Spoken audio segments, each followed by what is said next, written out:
Oke, kita akan mulai saja sesi sharing kita hari ini. Sesi sharing kita akan dibawakan oleh Bu Iren. Materinya adalah tentang Kaizen. Waktu dan layar, saya persilakan Bu Iren. Ya, terima kasih Bu Ria. Selamat sore Bapak Ibu sekalian. Sore hari ini saya ingin membawakan materi mengenai filosofi Kaizen. Eh, apa itu Kaizen? Kaizen itu berasal dari kata Kai yang artinya change dan Zen artinya for the better. Kaizen ini adalah filosofi bisnis yang dikembangkan di Jepang sekitar tahun 1950-an dengan founder adalah Mr. Masaki Imai. Kaizen ini memang kerap diadaptasi oleh banyak orang dan Kaizen ini merupakan salah satu yang menjadi banyak dipakai oleh berbagai perusahaan. Arti Kaizen yang terdiri dari Kai dan Zen ini dapat diartikan sebagai perbaikan maupun perubahan untuk menjadi lebih baik atau perbaikan berkelanjutan.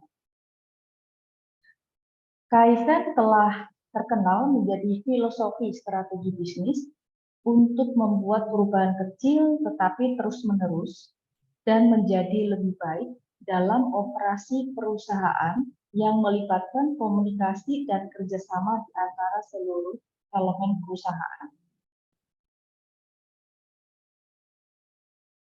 Kaizen lebih tepat disebut sebagai budaya perusahaan, di mana karena filosofi Kaizen ini melakukan perbaikan dari hal-hal kecil yang dapat membuat operasional perusahaan menjadi lebih efisien dan terstandarisasi, antara lain dalam bidang-bidang seperti kualitas, biaya, pengiriman, manajemen, keselamatan, dan kondisi kerja, di mana kelima hal ini selalu akan ada dan terjadi di setiap perusahaan. Terkait dengan kualitas, kita bisa lihat di sini adalah kualitas dari produk, kemudian best practice yang diterapkan di perusahaan, dan proses bisnis yang terjadi di perusahaan. Terkait dengan biaya, itu meliputi bahan baku, energi, dan sumber daya yang digunakan oleh perusahaan untuk melakukan kegiatan usahanya. Pengiriman itu terkait dengan ketepatan waktu pengiriman dan aktivitas non nilai tambah. Itu yang menjadi concern dari filosofi Kaizen ini yang perlu kita perhatikan. Kemudian terkait dengan manajemen, mulai dari pelatihan, sikap, alur kerja, hingga dokumentasi. Yang terakhir adalah poin keselamatan dan kondisi kerja yang harus ada dan diterapkan di setiap perusahaan dalam kegiatan operasional harian. Ada dua bentuk penerapan dari filosofi Kaizen, yaitu pertama, kita harus selalu melakukan perencanaan. Dalam hal perencanaan, Kaizen membuat rancangan yang berfokus pada peningkatan area tertentu di dalam perusahaan dan melibatkan seluruh elemen perusahaan dari berbagai tingkatan. Di mana fokus dari perencanaan ini terletak pada keterlibatan tim dalam project development perusahaan. Jadi, dalam setiap perbaikan-perbaikan yang akan dilakukan oleh perusahaan, itu Kaizen ini selalu melibatkan seluruh karyawan yang ada di dalam perusahaan tersebut. Jadi tidak hanya individu-individu tertentu, tapi harus semua karyawan yang ada di dalam perusahaan itu. Kemudian yang kedua, sebagai budaya perusahaan, di sini filosofi Kaizen berfokus dengan membangun budaya di mana semua karyawan secara aktif terlibat dalam perkembangan perusahaan. Jadi dari nomor satu direncanakan dulu, tapi tetap melibatkan seluruh tim yang ada. Kemudian Kaizen ini juga dijadikan sebagai budaya perusahaan yang masing-masing karyawan harus aktif terlibat dalam setiap realisasi perencanaan yang sudah ditetapkan sebelumnya, sehingga nanti pada akhirnya tujuannya adalah improvement dalam perusahaan. Kemudian, mengapa Kaizen perlu diterapkan? Kaizen ini mengembangkan kondisi di mana semua karyawan sangat terlibat. Ketika diterapkan dengan sukses dan jelas, Kaizen memenuhi 3 kebutuhan esensial karyawan sebagai berikut. Pertama, semua karyawan terlibat sehingga perasaan terhubung dengan tujuan organisasi yang lebih besar dengan pekerjaan dan rekan kerja itu dirasakan oleh setiap karyawan.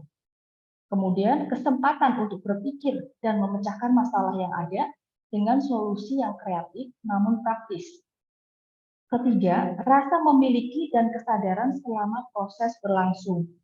Jadi dengan melibatkan seluruh karyawan, karyawan ini akan merasa, oh iya, saya diajak untuk bisa melakukan perubahan-perubahan, saya diminta untuk memberikan ide-ide kreatif, dan karena saya memberikan ide tersebut, saya merasa ikut memiliki proses tersebut dan pengen supaya apa yang direncanakan, apa yang ditargetkan itu bisa terrealisasi. Jadi tidak hanya ide dari satu atau beberapa individu, tapi ide-ide dari bawah pun itu akan diterima, masukannya, ide-ide kreatif, dan kemudian bagaimana caranya ini bisa kita realisasikan.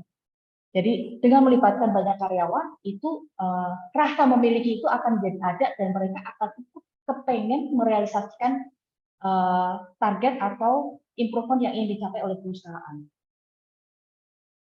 Menerapkan filosofi Kaizen berarti kita melibatkan tim dalam perbaikan yang berkelanjutan dan keterlibatan yang aktif dari semua tim memiliki dampak langsung pada proses perbaikan bisnis dan kesuksesan. Dengan memberdayakan seluruh anggota tim untuk berpartisipasi, maka mereka akan dapat bekerja dengan lebih efektif.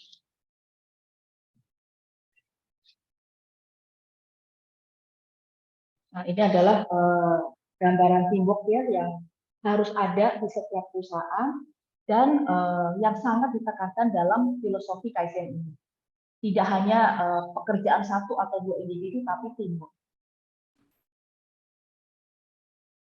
Apa inti dari Kaizen yang untuk tujuan akhirnya adalah pure improvement, perbaikan yang terus-menerus dan berkelanjutan. Pertama, kita harus tahu customer kita. Di sini kita harus menciptakan customer value. Customer value ini adalah tingkat kepuasan yang didapatkan konsumen dari membeli sebuah produk atau layanan yang meliputi harga, kualitas, dan manfaat jangka panjang. Untuk menciptakan customer value ini, tim yang tentunya akan lebih banyak info di sini adalah sales and marketing ya. Jadi di sini akan banyak dilakukan strategi pemasaran. Dan bisnis yang bisa memberikan customer value itu tinggi, itu adalah bisnis yang nantinya akan bisa berkembang dalam menghadapi persaingan bisnis yang ada di masyarakat saat ini. Kemudian yang kedua, let it flow. Di sini kita harus mentargetkan adanya zero waste. Jadi setiap orang dalam perusahaan harus selalu mempunyai tujuan untuk menciptakan value dan zero waste, baik terkait proses produksi maupun dalam kegiatan operasional perusahaan sehari-hari. Contohnya, kalau dalam proses produksi, zero waste-nya apa sih?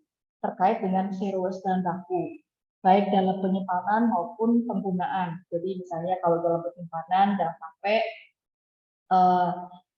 handlingnya itu tidak proper sehingga ada bahan baku yang akhirnya rusak dan harus dibuang, atau maupun dalam penggunaannya kan ada salah handling sehingga yang harusnya cuma butuh satu kemudian jadi pakainya dua, itu salah satu contohnya.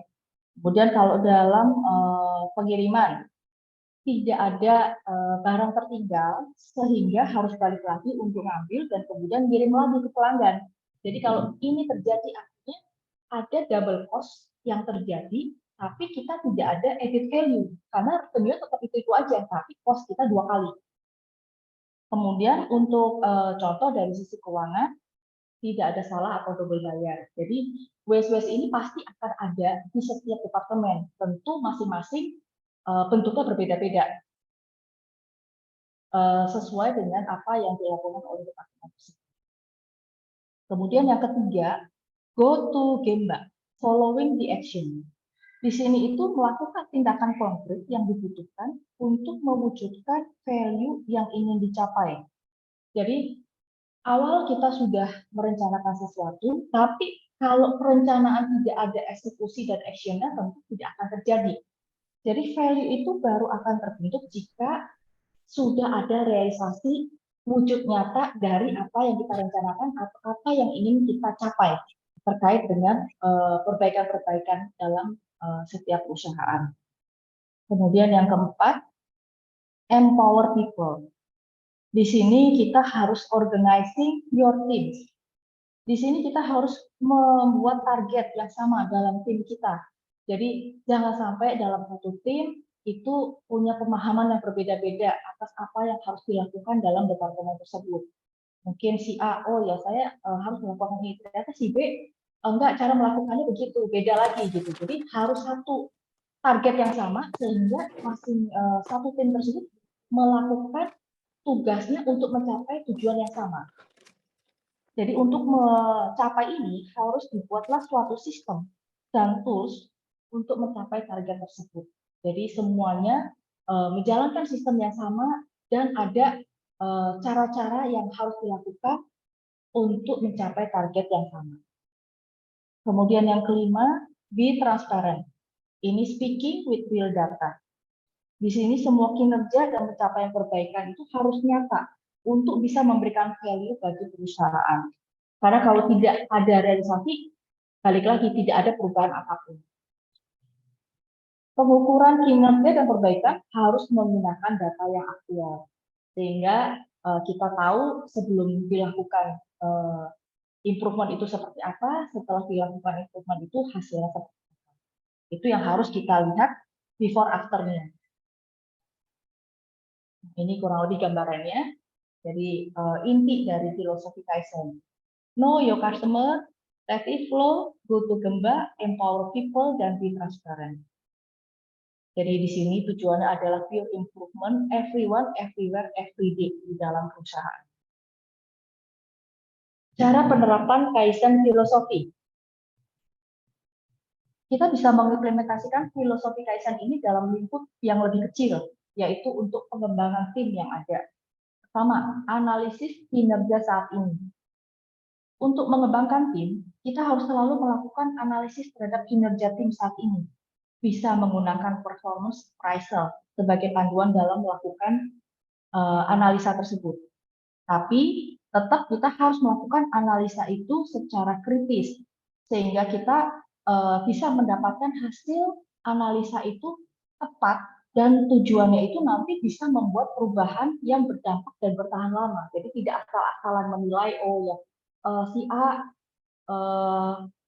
sebenarnya hanya biasa aja, tapi kita asal-asalan menilai, kemudian kita nilai oh dia lumayan outstanding gitu. Jadi seolah-olah apa yang dilakukan si A itu sudah sesuai gitu, pada kenyataannya tidak ada kontribusi atau mungkin bahkan kurang kontribusinya dalam mencapai target yang diinginkan dalam tim tersebut. Kemudian yang kedua, pikirkanlah dari hal kecil.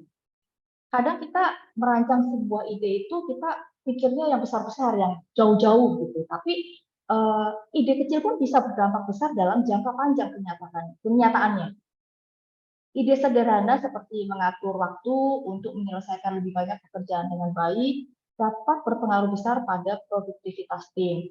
Jadi seperti yang kita tahu bahwa saat ini memang banyak atau ada lah ya, seperti kita kurang bisa memanage waktu dengan baik, sehingga ada hal-hal di mana kita ada idle waktu, kemudian di momen-momen tertentu kita kerjaan numpuk, akhirnya kita terburu-buru, dan akhirnya karena terburu-buru ada salah-salah, sehingga mengakibatkan zero waste itu tidak bisa kita capai. Itu salah satunya. Jadi kita perlu untuk mengatur waktu dengan lebih baik sehingga apa yang kita lakukan itu efektif dan efisien. Sehingga kita harus membuat perubahan dalam proses kerja, baik secara kelompok ataupun individu. Karena tanpa proses kerja yang secara jelas itu ada, masing-masing individu dalam tim tersebut itu tidak punya guideline apa yang harus mereka lakukan, bagaimana cara melakukan, atau mungkin akhirnya mereka jadi menjalankan ya sepengetahuan mereka saja, asal-asalan, yang penting saya kerjakan. Nah, itu juga nanti pada akhirnya tidak akan bisa kita capai tujuan tim yang sudah ditetapkan sebelumnya. Atau mungkin kita ya yang si A jalan kemana, si B jalan kemana, yang penting tugasnya dikerjakan. Itu yang terjadi. Kalau kita tidak melakukan proses kerja yang jelas dalam setiap tim atau departemen dalam perusahaan. Kemudian ketiga, ciptakan lingkungan yang saling mendukung. Menciptakan lingkungan yang mendukung anggota tim untuk berbicara atau berpendapat sehingga mereka merasa nyaman. Mereka tahu titik kelemahannya dalam diri sendiri maupun dalam proses kerja tim. Dan setelah mereka mengetahui itu, memacu mereka untuk bisa berpikir kreatif untuk melakukan sesuatu dengan cara yang lebih baik. Jadi melakukan continuous improvement. Jadi kalau dalam satu tim atau mungkin dalam satu departemen itu pegang gitu ya, seperti otoriter. Jadi harus dari atas ke bawah, itu harus apapun yang dikatakan atasannya itu harus dikerjakan. Tidak boleh ada excuse, tidak boleh ada kita memberikan pendapat atau ide-ide. Itu tentu akan membuat suasana kerja menjadi tegang dan mereka takut mengeluarkan pendapat. Akibatnya kreativitas yang ada selama ini sebenarnya mereka ini masing-masing individu itu kreatif loh, tapi karena ditekan dan karena tegang, mereka tidak berani mengeluarkan itu. Akhirnya apa? Ya berjalan hanya sesuai dengan apa yang ada di pikiran atasannya tersebut. Tim di bawah nggak berani ngomong, hanya jalankan, oh ya, apa kata atasan ya udah saya kerjakan.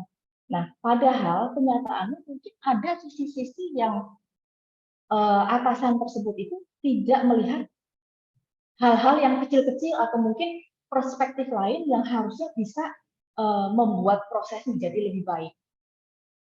Itu yang kita perlu menciptakan suasana atau lingkungan yang nyaman untuk tim kita, sehingga mereka berani mengungkapkan pendapat dan berani untuk terus-menerus berpikir kreatif, sehingga mereka bisa memberikan ide-ide yang untuk perubahan-perubahan yang berkesinambungan. Kemudian selalu melakukan proses improvement. Kita harus selalu memperbaiki sistem atau proses kerja agar lebih efektif. Karena proses kerja tentu saja kita terus harus mereview apakah ini sudah masih cocok kita lakukan atau perlu ada perubahan-perubahan karena adanya perubahan lingkungan atau perubahan keadaan yang tentunya dalam semua hal kita selalu harus mengikuti perubahan zaman ya, seperti halnya dulu masih semua manual, tapi sekarang semua sudah lebih tersistemize gitu. Itu salah satu perubahan-perubahan yang harus kita lakukan dalam proses kerja yang bisa mengadop apa perubahan-perubahan yang ada di sekitar kita. Perubahan ini untuk memperbaiki sistem atau proses kerja bisa dilakukan dengan metode SMART. Contohnya, spesifik, measurable, attainable, relevan, dan timely. Artinya kita harus punya hal-hal yang spesifik, tujuan spesifik, terukur, bisa dicapai, relevan, dan tepat waktu. Atau bisa juga dilakukan dengan PDCA, Plan, Do, Check, Action, di masing-masing individu yang ada dalam tim tersebut. Kemudian yang kelima adalah berikan apresiasi. Apresiasi ini tidak harus dalam bentuk material, tapi dengan ucapan seperti, oh, good job, akan dapat meningkatkan rasa percaya diri dan semangat dari tim untuk terus berpikir kreatif dan memberikan ide-ide baru yang dapat memberikan dampak perbaikan dan berkelanjutan bagi perusahaan.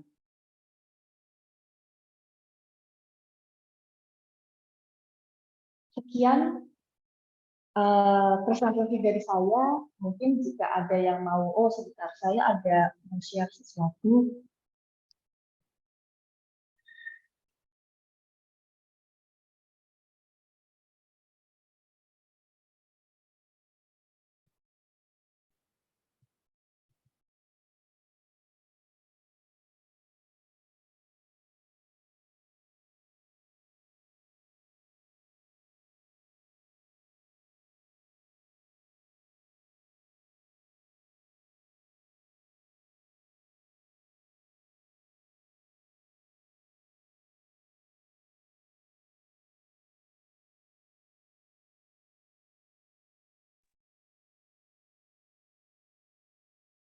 Bu Iren, ada yang mau di-share ya? Iya, sebentar Bu, lagi ambil ini datanya. Oke, sambil menunggu Bu Iren mencari materinya, mungkin Bapak Ibu sekalian boleh mempersiapkan pertanyaan. Saya tadi terbuai banget dengan share-nya, tiba-tiba Ibu sudah thank you aja.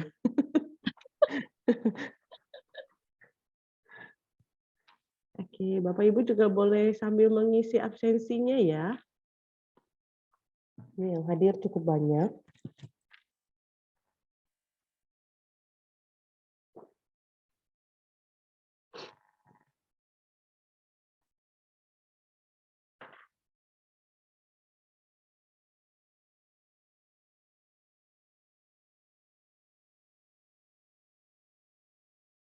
Ya, di sini saya mau kasih sedikit contoh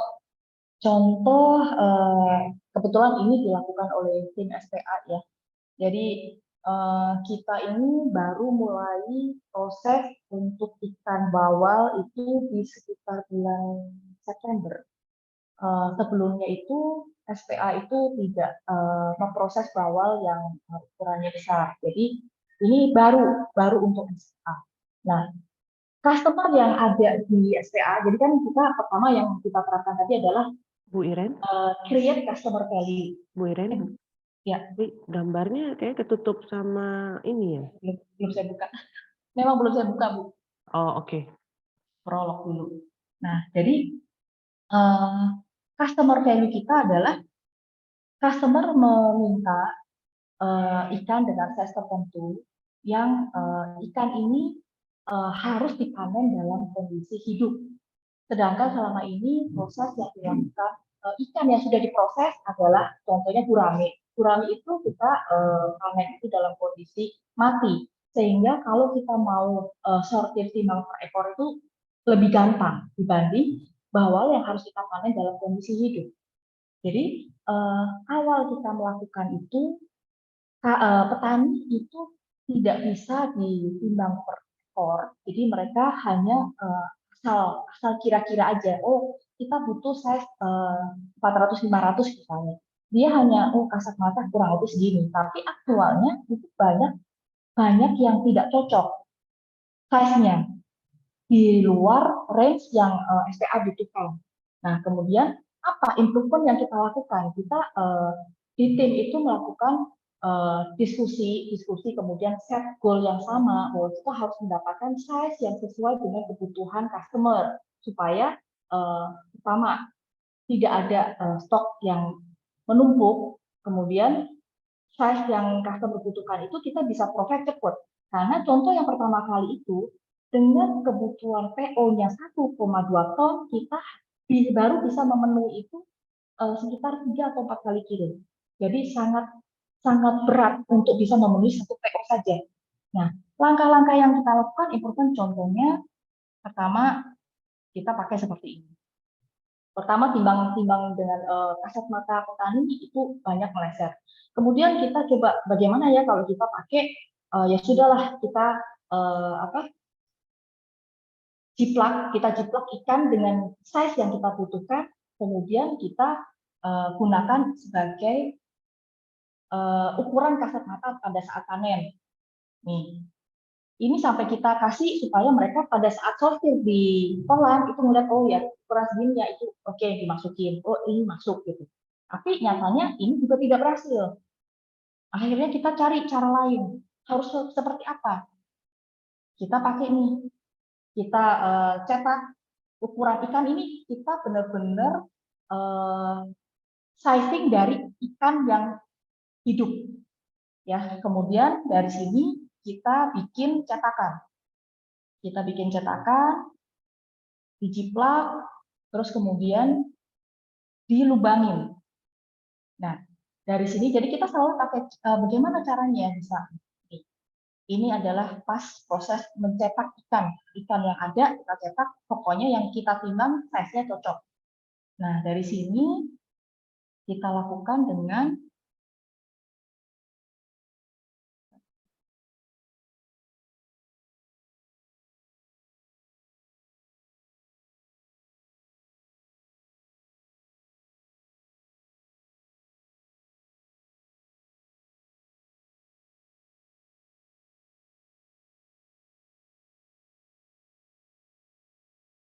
Nah, jadi setelah kita punya triplek yang dilubangi dengan bodinya ikan gitu, nanti petani itu akan sortir dengan sizing seperti ini. Tapi dengan metode ini pun kita masih banyak yang meleset gitu, size-nya. Nah, kemudian terus kita pikir lagi bagaimana caranya supaya bisa nih sizing-nya cocok. Nah, akhirnya kita terakhir kita pakai timbangan.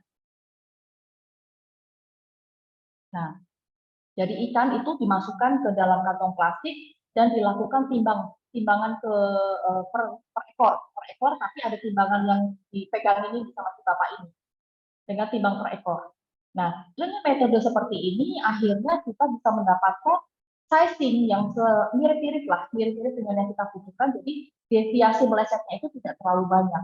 Jadi terakhir ini kurang lebih melesetnya sekitar 15%. Sebelumnya itu kita panen 50% meleset sizingnya gitu. Jadi inilah contoh-contoh improvement yang harus selalu kita lakukan pada saat kita sudah di awal itu menentukan target apa sih, kita tujuannya customer value itu apa, bagaimana caranya mencapai itu, kita harus set target. Setelah targetnya ada, kalau masih belum sesuai, harus apa lagi? Apalagi yang harus kita lakukan sampai dengan kita bisa mencapai target yang kita inginkan tersebut. Sekian Bu dari saya. Terima kasih. Oke, thank you banget Bu Iren, sharingnya sangat menarik. Bapak Ibu ada yang mau bertanya terkait Kaizen ini? Saya mungkin mau tanya Bu, ini Ya, Kaizen itu harus dimulai dari siapa sih? Kaizen itu harus dimulai dari semua tim, per individu. Jadi tidak hanya instruksi dari atas, tapi masing-masing individu itu harus bisa punya sense loh. Oh ya, saya bekerja ini saya harus memberikan value untuk perusahaan. Saya tidak bisa bekerja hanya bekerja biasa saja. Tapi value apa sih yang akan saya kasih ke perusahaan? Apa yang bisa saya sumbang untuk perusahaan sehingga perusahaan itu bisa menjadi lebih baik? Perbaikan-perbaikan apa? Kontribusi saya yang bisa lakukan. Jadi itu harus dari masing-masing individu punya rasa itu dulu nomor satu. Ya, jadi rasa mungkin self belonging ya, belonging atas perusahaan, kemudian dari situ mengembangkan apa ya kontribusi yang bisa saya lakukan untuk perusahaan. Saya harus bisa membantu perusahaan untuk perusahaan supaya menjadi lebih baik lagi. Gak bisa cuma bekerja hanya begini-begini aja. Jadi kalau misalnya saya bekerja, mungkin pertama ya cuma ngeliatin aja pengecekan dokumen misalnya gitu ya, pengecekan dokumen cuma saya lihat oh yang penting totalnya udah cocok ya sudah gitu. Tapi bagaimana saya bisa memastikan bahwa totalnya cocok ini tapi detailnya cocok? Berarti apa yang harus saya lakukan? Saya korek lagi detailnya, saya dalamin lagi. Setelah saya dalamin lagi ternyata oh benar nggak sih ini terjadinya seperti ini? Kejadian ini benar nggak? Harus lihat lagi. Kejadian ini mengada-ngada atau enggak? Apakah ini perlu ada pembuktian lain atau saya perlu mempertanyakan lagi kepada PIC atau apa? Seperti itu sih Bu kurang lebihnya. Kalau pertanyaan lanjutan saya, ini kan tadi kalau Kaizen itu melibatkan tim. Nah, secara pribadi kan kita mau melakukan perubahan, tapi tim tidak mau nih, karena terbiasa dengan cara kerja yang lama, yang mungkin dianggap sudah menjadi kayak, ya ini cara kerja saya nggak mau diganti nih, udah paling fix sama saya paling pas. Nah, bagaimana strategi yang bisa dilakukan supaya setiap orang itu mau terlibat dalam Kaizen ini? Kalau strategi itu tentu kalau misalnya kita mempunyai tim yang seperti itu ya Bu, itu tentu harus ada pendekatan dari atasan. Jadi atasan itu harus bisa merangkul tim yang ada di bawahnya untuk kemudian memberikan penjelasan-penjelasan, kemudian menjelaskan kenapa kita harus merubah apa yang kita lakukan selama ini. Memang yang mungkin apa yang sekarang dilakukan tidak salah, tapi kalau kita bisa merubah untuk misalnya kita bisa mempersingkat waktu, atau kemudian kita bisa dapat hasil yang lebih efektif, tapi kita kerja nggak terlalu repot, atau mungkin dengan kita merubah apa yang harus kita lakukan, kemudian mempermudah kita untuk kedepannya kita untuk mereview sesuatu nggak perlu kita cari-cari dokumen atau apa. Nah, jadi dari situ perlu dijelaskan kenapa sih kita melakukan ini, tujuannya untuk apa. Dengan begini, kamu yang lebih diuntungkan karena kamu nggak perlu repot. Jadi usaha kamu yang dulunya mungkin butuh waktu sejam dengan kita melakukan perubahan ini cuma ya udah 30 menit lah saving. Jadi kamu bisa mengerjakan yang lain. Ya contohnya seperti itu sih Bu. Jadi harus ada rangkulan dari atas untuk menjelaskan kenapa dan tujuannya untuk apa. Gitu. Oke. Dari teman-teman yang lain, Bapak Ibu sekalian, ada yang mau bertanya terkait Kaizen ini? Ini diam-diam mengerti apa diam-diam bingung? Ada yang mau bertanya, Bapak Ibu? Kalau belum ada yang bertanya, saya lagi nih yang nanya nih. Kalau menurut banyak saya mah, saya kan sangat mencintai Kaizen, Bu. Kalau misalnya nih saya jadi bawahan, nah bagaimana saya menawarkan solusi kepada atasan supaya yuk kita Kaizen. Sometimes kan atasan pun tidak aware bahwa ada pekerjaan yang mungkin bisa kita improve lebih baik. Nah, kira-kira ada cara nggak sih yang bisa dilakukan oleh seorang team player, terutama yang di level-level bawah, yang pengen melakukan perubahan, sedangkan atasan biasa kan tadi ya seperti yang tadi Ibu sempat sebutkan, sungkan, nggak enakan, takut. Nah, kira-kira apa yang harus dilakukan kalau misalnya saya adalah bawahan dan saya mau menawarkan Kaizen? Kalau dalam konteks kita sebagai bawahan itu, menurut saya sih kurang lebih sama ya Bu. Jadi kita harus bisa menunjukkan lebih secara aktual data sih. Jadi kalau kita cuma ngomong itu mungkin kan nggak kelihatan apa-apa ya. Jadi kita harus memperlihatkan oh ini loh pakai data yang aktual. Kalau kita melakukan yang biasanya A kemudian kita rubah menjadi B itu kita bisa mendapatkan hasil yang seperti ini. Kita bisa saving seperti ini. Kita bisa mereview atau menganalisa menjadi lebih detail seperti ini. Gitu. Jadi kalau menurut saya dengan adanya data-data yang real, yang aktual, kemudian penjelasan yang tepat, kalau itu hasilnya akan menjadi lebih baik, menurut saya harusnya sih atasan akan bisa mengerti dan kemudian bisa ya udah, ayo kita jalankan. Gitu. Tapi kalau kita cuma omdo, itu ya tidak ada bukti, ya itu berat. Gitu. Jadi memang harus kita yang sebagai tim kalau kita mau melakukan suatu perubahan ya kita harus menunjukkan kenapa kita melakukan perubahan ini? Hasilnya apa? Apa yang bisa kita kasih untuk perusahaan setelah kita melakukan ini? Benefit apa buat perusahaan? Oke, berarti datang dengan data ya Bu ya, bukan cuma sekedar ngomong-ngomong ide-ide aja, tapi tidak Ya, ada data yang bisa menunjukkan bahwa hasil dari perubahan kira-kira yang akan dapat tercapai itu seperti apa ya? betul. Karena awalnya kan kita sebagai yang mengajukan proposal, kita harus melakukan dulu dong dengan cara yang akan kita lakukan, kita propose kepada atasan kita.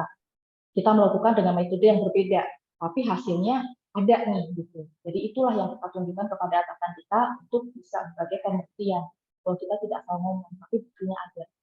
Dan ini menjadikan perusahaan menjadi lebih baik. Pasti itu akan bisa dijalankan kalau memang semuanya tujuannya adalah untuk menjadikan perusahaan menjadi lebih baik. Oke. Bapak Ibu sekalian ada yang mau bertanya? Mungkin ada yang mau menerapkan Kaizen tapi bingung strateginya atau mungkin belum paham tentang Kaizen?